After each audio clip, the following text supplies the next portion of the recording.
JM news मध्ये तुम्हा सर्वांचं अगदी मनापासून स्वागत। आज मी आहे संजीवनी हॉस्पिटल अमरावती येथे। संजीवनी हॉस्पिटलला गेली 35 वर्ष झाली आहेत आणि या 35 वर्षांची जी सुरुवात होती ती कशी राहिलेली आहे, संजीवनी हॉस्पिटल येथे नेमके काय काय ट्रीटमेंट तुम्हाला मिळणार आहे, कुठल्या आजारांवरती संजीवनी हॉस्पिटल येथे उपचार होतो, याबद्दल मी सगळी माहिती तुम्हाला पुरवणार आहे।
नमस्कार, मी डॉक्टर वीणा राजेंद्र ढोरे. मी प्रोफेशन वाईज डेंटल सर्जन आहे. आम्ही कल्याणनगर अमरावतीला आमचं हॉस्पिटल आहे, संजीवन मल्टी स्पेशालिटी हॉस्पिटल म्हणून. ते डॉक्टर राजेंद्र ढोरेंचे जे फिजिशियन आहेत आणि माझं मल्टी स्पेशालिटी डेंटल क्लिनिक आहे. आम्ही 35 वर्षापासून अमरावतीत प्रॅक्टिस करतोय. पूर्वी बाकी सर्व्हिसेस वगैरे केलेल्या, पण आता साधारणतः 30 वर्षांपासून कम्प्लिटली डेडिकेटेड आहे प्रायव्हेट प्रॅक्टिसला. आणि माझ्याकडे जरी पण मी BDS असले, ग्रॅज्युएट असले, तरी पण माझ्याकडे सगळ्या प्रकारच्या फॅसिलिटीज अवेलेबल आहे. वेगवेगळ्या प्रकारचं जे काही अद्ययावत डेंटल सर्जरी असेल, डेंटलमध्ये ज्या काही नवीन नवीन फॅसिलिटीज आहेत त्या आपल्याकडे सगळ्या उपलब्ध आहेत. अगदी इम्प्लांटपासनं घ्या तर अगदी साध्या एखाद्या फिलिंगपर्यंत म्हणा तुम्ही, सगळं जे काही आहे ते आपल्याकडे अवेलेबल आहे. आम्ही अगदी कोविडमध्ये म्युकॉरमायकोसिसच्या वगैरे पण केसेस खूप सक्सेसफुली ट्रीट केलेल्या आहेत, अर्थात बाकी टीमच्या सोबत. आणि बाकी जेही काही तुम्हाला नवीन नवीन जे उपचार लागतील ते मला आता नवीन लोकांची, काही व्हिजिटिंग लोकांची मदत घ्यावी लागते, पण तरीही पूर्णतः सक्सेसफुल आपण रिझल्ट देऊ शकू इतक्या चांगल्या प्रकारच्या ट्रीटमेंट आपण करतो. आज आपल्यासोबत उपस्थित आहेत संजीवनी हॉस्पिटलचे संचालक डॉक्टर राजेंद्र ढोरे सर. सर नमस्कार, खूप खूप स्वागत आहे तुमचं आमच्या चॅनलवर. जसं की 35 वर्ष झाली आहेत आपल्या प्रॅक्टिसला आणि 35 वर्षांपासून आपण अमरावतीमध्ये सेवा देत आहात. मला सांगाल संजीवनी हॉस्पिटलची जी सुरुवात आहे, प्रथमतः ही सुरुवात कशी राहिलेली आहे? संजीवनी हॉस्पिटलचा उगम कुठून झालाय? स्थापना काय उद्देश ठेवून तुम्ही केली होती संजीवनी हॉस्पिटलची? मी एका खेड्यातनं आलेलो आहे. माझं एक छोट्या गावात, म्हणजे 700 पॉप्युलेशनच्या गावाबद्दल मी माझं एज्युकेशन सुरू केलं. आणि मी गव्हर्नमेंट मेडिकल कॉलेज नागपूरला माझं MBBS आणि नंतर MD केलेलं आहे. तर मला असं एक माझ्या मनात होतं की आपण आपल्या जिल्ह्यामध्ये आपली सेवा द्यायला पाहिजे.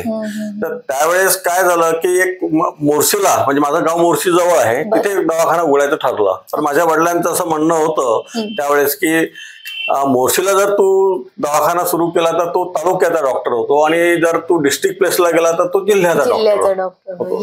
आणि त्याला खूप महत्व असतं, आणि जिल्ह्याच्या डॉक्टरकडे जायला लोक जास्त आतुर असतात, तयार असतात. म्हणून मग मी अमरावतीला माझ्या सर्व्हिसेस देणे सुरू केलं, आणि त्यानिमित्तानं मी माझ्या एरियातल्या लोकांना सेवा देऊ शकतो. आणि सोबतच माझ्याकडे येणारा जो रुग्ण आहे हा सर्व मॅक्झिमम जो आहे तो मिडल क्लास आणि लो मिडल क्लास आहे.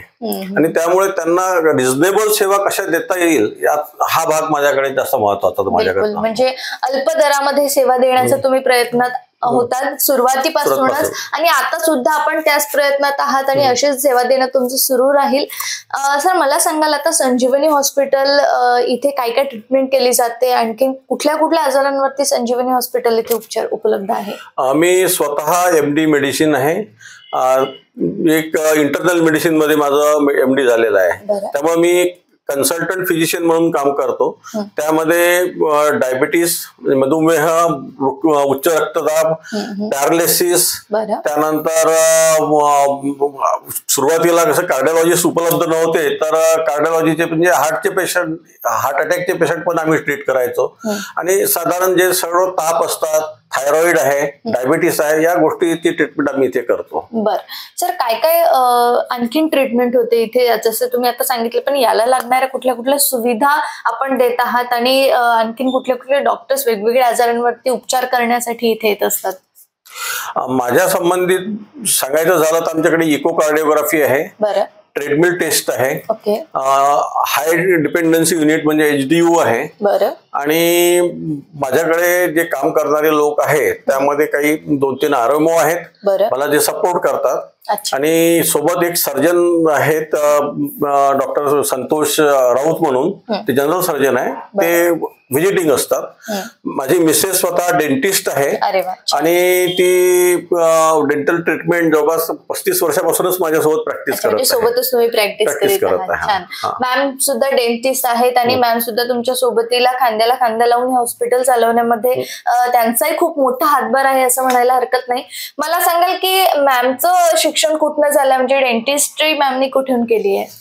मॅडमचं शिक्षण पण गव्हर्नमेंट डेंटल कॉलेज नागपूर इथनच झालेलं आहे आणि त्यानंतर त्यांनी बेळगावला काही 1 वर्ष काम केलं, बेळगाव कर्नाटकमध्ये, आणि नंतर मग माझ्यासोबतच प्रॅक्टिस सुरू केली. आता एवढ्या सगळ्या आजारांवरती जे उपचार उपलब्ध आहेत, पण आणखीन पण बाकीचे काही आजार आहेत अजून लोकांना उद्भवतात, तर काही प्लॅनिंग्स आहेत का हॉस्पिटलला घेऊन? संजीवनी हॉस्पिटलमध्ये आणखीन काही वाढ होणार आहे का?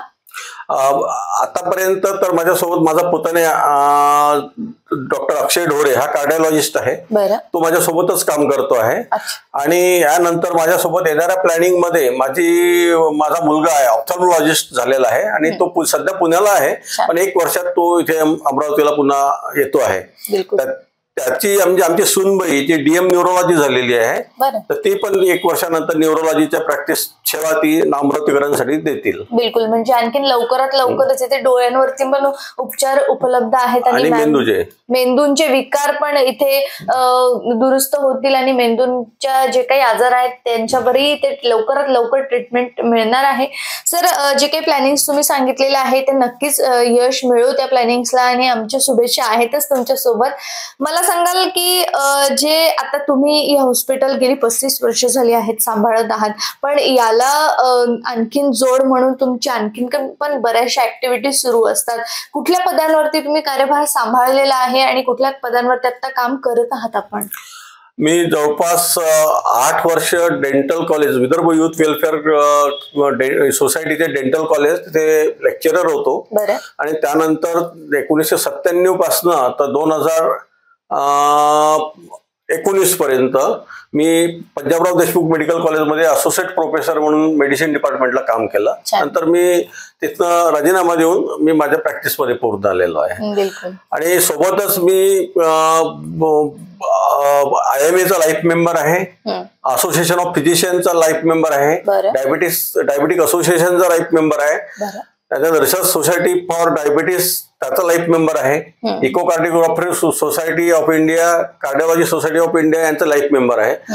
यासोबतच आम्ही काही कॉन्फरन्सेस अमरावतीला केले आहे, त्यामध्ये व्हॅपिकॉन विदर्भ असोसिएशन ऑफ फिजिशियनची कॉन्फरन्स त्याचा मी सायंटिफिक चेअरमन राहिलेलो आहे 2011 मध्ये आणि ऑर्गनायझिंग चेअरमन राहिलेलो आहे चिखलदराच्या व्हॅपिकॉनचा. बिलकुल, नक्कीच. आणि एवढं सगळं सांभाळून कसं काय करत असता सर तुम्ही? कारण हॉस्पिटल सांभाळणं आणि बाकी सगळ्या गोष्टी हँडल करणं अगदी सोपं नसतं आणि आजकाल जे यंग जनरेशन आहे त्यांना सगळं काही इझिली पाहिजेत असते आणि आळशी झालेलं असं म्हणायला हरकत नाही. तर तुम्ही कसं काय मॅनेज करता आणि जी यंग जनरेशन आपल्याला बघता आहे त्यांना तुम्ही काय संदेश द्याल किंवा काय मार्गदर्शन कराल?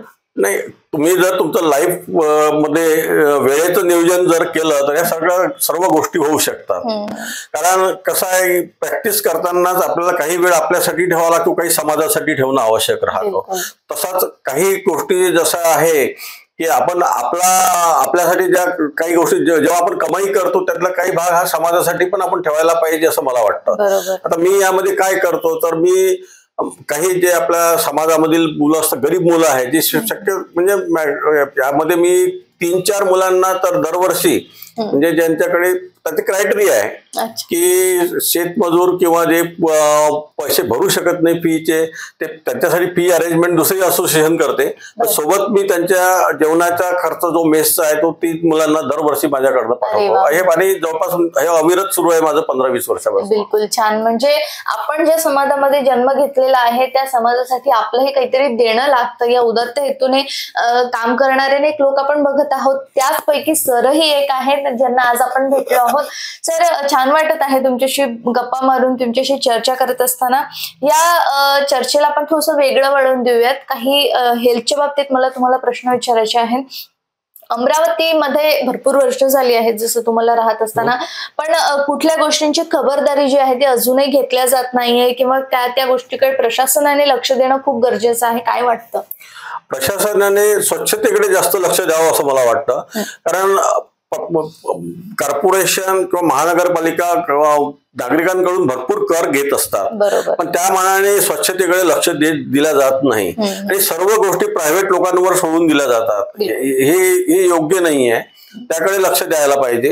आणि काही अजून गोष्टी महत्वाच्या आहेत, जसं आता प्रत्येक ठिकाणी रस्त्याच्या बाजूला पेवर्स लावतात, पेवर ब्लॉक, आणि त्यामुळे पाण्याचं जे निचरा व्हायला पाहिजे जमिनीमध्ये तो होत नाही आणि त्यामुळे पाण्याच्या लेव्हल्स खाली चाललेले आहे. याकडे पण प्रशासनानं लक्ष द्यायला पाहिजे असं वाटतं. सोबतच स्ट्रे डॉगचा आणि ज्या काही पाळीव गायी पण असतात त्या रस्त्यावर सोडून दिल्या जातात लोकांकडून, तर त्याचं थोडं नियोजन प्रशासनानं करायला पाहिजे आणि लोकांना कमीत कमी त्रास होईल याचा विचार केला गेला पाहिजे. बिलकुल, म्हणजे एक डॉक्टर म्हणून तुम्हाला त्या गोष्टींचा सामना करावा लागतोय, शिवाय जनता काय फेस करते आहे त्याकडे तुम्ही लक्ष ठेवून असतात. म्हणजे जनतेचे काय प्रॉब्लेम्स आहेत, त्यांचे काय हाल होत आहेत, त्यांच्याबद्दल आज आपण सरांकडनं माहिती घेतलेली आहे. तर प्रशासनाने या सगळ्या गोष्टींवरती लक्ष देणे खूप गरजेचं आहे असं सरांचं म्हणणं आहे.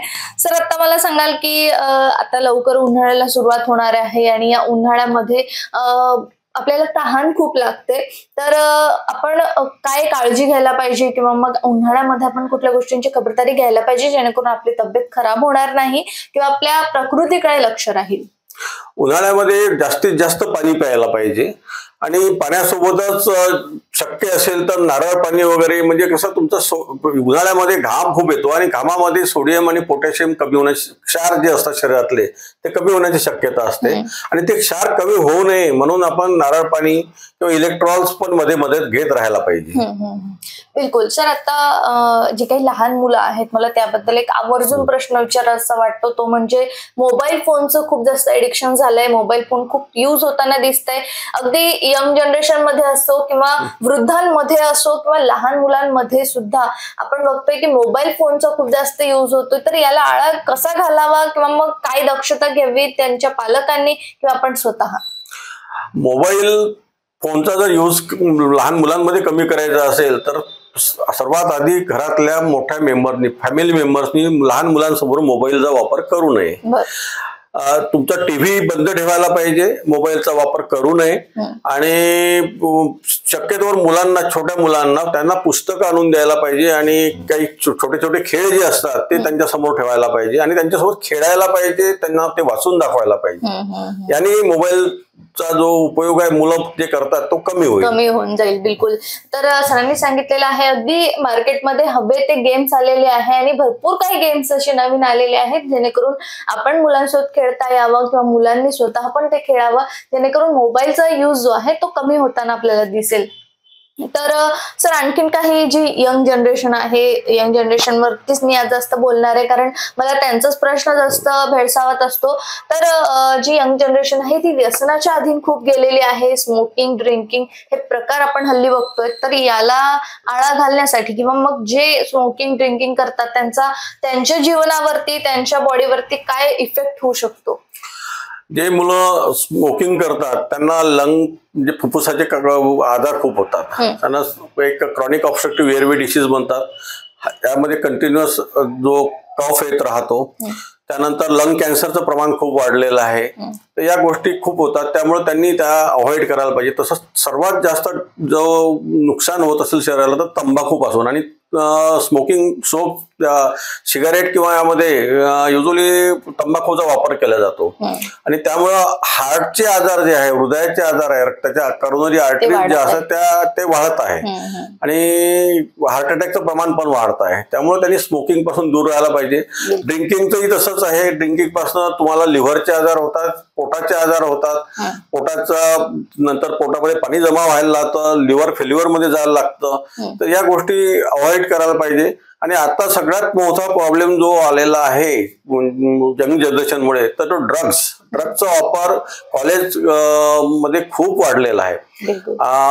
सगळ्या मेट्रोमध्ये तर आहेतच आहे, पण आता अमरावती लेव्हलला पण आपल्याला ड्रग्सचा वापर केलेला लोकांकडून दिसतोय. तर त्यापासून आपण परावृत्त केलं पाहिजे यंग जनरेशनला. आणि याचं काम पॅरेंट्सचं आहे की पॅरेंट्सने आपला मुलगा कुठे जातो, कोणत्या मित्रांसोबत राहतो यावर लक्ष ठेवायला पाहिजे. त्याच्या 2-4 मित्रांचे तरी फोन नंबर त्यांच्याजवळ असायला पाहिजे. म्हणजे खरंच म्हणजे काउंटर चेक करायला पाहिजे मुलं काय करतात. म्हणजे आपण आपल्या जे मुलं आहेत त्यांच्याकडे लक्ष देणं खूप गरजेचं आहे, जेणेकरून येणाऱ्या फ्युचरमध्ये त्यांच्याकडून काही चुका होऊ नयेत. आणि सरांनी जे आपल्याला सजेशन दिलंय की त्यासोबत आणखीन 2-3 जे मुलं आहेत त्यांचे सुद्धा नंबर्स आपल्याकडे असायला पाहिजेत. या गोष्टींची आपण जर खबरदारी घेतली तर येणारे जे अपघात आहेत ते टळू शकते. सर, आता मध्ये आपण जे बोललेलो आहोत की सोशली आपण खूप ऍक्टिव्ह आहात, भरपूर ऍक्टिव्हिटीज आपल्या सुरू असतात. या ऍक्टिव्हिटीज साठी किंवा मग याला यश म्हणून आपल्याला काय काय पुरस्कार मिळालेले आहेत, त्या पुरस्कारांची नावे पण मला ऐकायला आवडतील. मला फार पुरस्कार मिळालेले नाही आहे, कारण मी युजली हे जे ऍक्टिव्हिटीज जरी करत असलो तरी फार मी ओपन अप होत नाही यामध्ये. आणि मला एक फक्त बाबासाहेब आंबेडकर पुरस्कार इथनं मिळालेला आहे, अमरावतीची एक संस्था आहे त्यांच्याकडनं. आणि आमच्या असोसिएशन कडनं आम्हाला सन्मानित केलं गेलेलं आहे, असोसिएशन ऑफ फिजिशियन कडनं. पण मी युजली थोडं म्हणजे या प्रसिद्धीपासून दूर राहतो, त्यामुळे अजून ते केलेलं नाही. नक्कीच. खूप खूप छान वाटलं सर तुमच्याशी चर्चा करत असताना. यावेळेस अनेक दर्शक आपल्याला GM न्यूज चॅनलच्या माध्यमातून बघत आहेत. काय संदेश द्याल, काय मेसेज असेल तुमचं जनतेला? सर्वात महत्वाचं म्हणजे आपल्या हेल्थवर लक्ष द्यायला पाहिजे, तब्येतीवर लक्ष द्यायला पाहिजे. आणि जर तुमचं शरीर सुदृढ असेल तर बाकी सर्व गोष्टी तुम्हाला मिळतात. आता यामध्ये काय करायचं तर सर्वात महत्वाचं आहे तुमचा जो आहार आहे, आहार हा तुमचा निरोगी ठेवायला पाहिजे व्यवस्थित. जो आपला जुना होता हिंदू संस्कृतीमध्ये जो आहार होता तोच जर अडॉप्ट केला तर फार चांगला आहे. त्यानंतर दुसरा त्यामध्ये कार्बोहायड्रेट, प्रोटीन्स आणि फॅटचं प्रमाण हे जे संतुलित राहायला पाहिजे. दुसरा सर्वात महत्वाचा भाग आहे व्यायाम. सर्वांनी कमीत कमी 1 ते 1.5 तास व्यायाम हा शरीरासाठी आणि अर्धा तास तरी प्राणायाम आणि योगा करायला पाहिजे. मेडिटेशन, योगा हा मेंदूसाठी करायलाच हवा. बिलकुल. आणि यामुळे आपला स्वतःची तर तब्येत निरोगी राहीलच, पण समाजाची पण तब्येत निरोगी राहू शकते. बिलकुल, नक्कीच. खूप खूप धन्यवाद सर दिलेल्या सगळ्या सविस्तर माहितीसाठी. आणि आमच्या GM न्यूजला तुम्ही तुमचा अमूल्य वेळ, अमूल्य मार्गदर्शन केल्याबद्दल तुमचे खूप खूप आभार. धन्यवाद मॅडम. तर हे होते माझ्यासोबत डॉक्टर राजेंद्र ढोरे सर. आपण बघितलेलं आहे की काय काय काळजी आपण आपल्या जीवनामध्ये घेतली पाहिजेत आणि संजीवनी हॉस्पिटल इथे नेमकी काय काय उपचार उपलब्ध आहेत. तुम्हाला जर इथपर्यंत पोहोचायचं असेल तर तुम्ही खाली दिलेल्या नंबरवरती सुद्धा संपर्क साधू शकता. बाजूला ऍड्रेस सुद्धा दिलेला आहे. तर तुम्ही संजीवनी हॉस्पिटलचा नक्कीच फायदा घ्या आणि नक्कीच इथपर्यंत पोहोचा. जर तुम्हाला कुठलेही आजार आढळत असतील तर संजीवनी हॉस्पिटल सोबत नक्कीच संपर्कात राहा. तुर्तास मी नेहा सर्वांची रजा घेतेय. बघत रहा गजर महाराष्ट्राचा.